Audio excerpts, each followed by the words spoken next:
Donald and Douglas, the Scottish twins, don't mind what work they do. Coaches or trucks, it was all the same to them.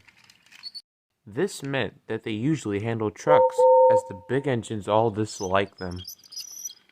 "You don't really like them, do you?" James asked in amazement one day. "Och, it's all work," remarked Douglas. "If we didn't do it, somebody would." James was impressed. He hated trucks himself, but had to admit that Donald and Douglas seemed to make them behave better than any other engine did. One of their secrets, of course, was when Douglas had smashed a spiteful brake van. It had been an accident, really, but nonetheless, the trucks kept on their guard whenever the twins were around. "Keep on the right side of those two," they told each other. Most of the time. One day, Donald had to bring empty trucks to the other railway and bring back loaded ones. He enjoyed his journey, and the empties behaved well. So when he reached the other railway, he was feeling good. "We've got young trucks flicked into shape." Just then, Boko rolled up. "Be careful, Donald. From what I've seen from those trucks, they're bound to give you a rough time." "Aye, thank you, Boko," Donald replied, secretly a little worried. Boko was right. The loaded trucks that Donald was due to take back were visitors and had never been flicked into shape by anyone. "Eh? What's this?" they screeched as Donald backed down on them. "We want a proper engine, not some old-fashioned steam kettle."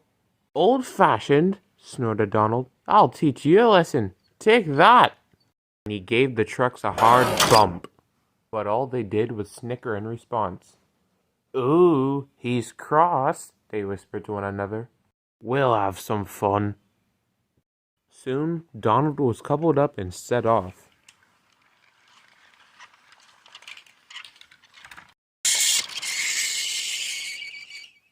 For the first part of the journey, the trucks behaved well, and Donald began to think that he had them under his control. But any wise engine will know to never let your guard down with trucks. As they neared the workstation, the guard had to break the train to a halt. "Ugh, what's happened?" asked Donald. "It seems," inspected the fireman, "that one of the trucks has run a hotbox. We'll have to shunt it away." "Typical blasted boxes," Donald muttered, and he didn't just mean the hotbox.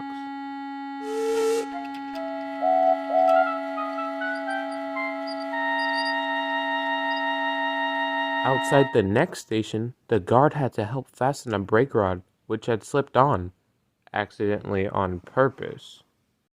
One delay followed another down the line. I'd hate to have that noisy lot behind my tender. And Donald got crosser and crosser. "You stupid things!" he scolded. But the trucks didn't care. What does he know about it? We're modern, and we're not out of date like his sort, steam kettle. Ha! "Why, you good-for-nothing little—" "All right now, lad, settle down. We can continue now," comforted his driver.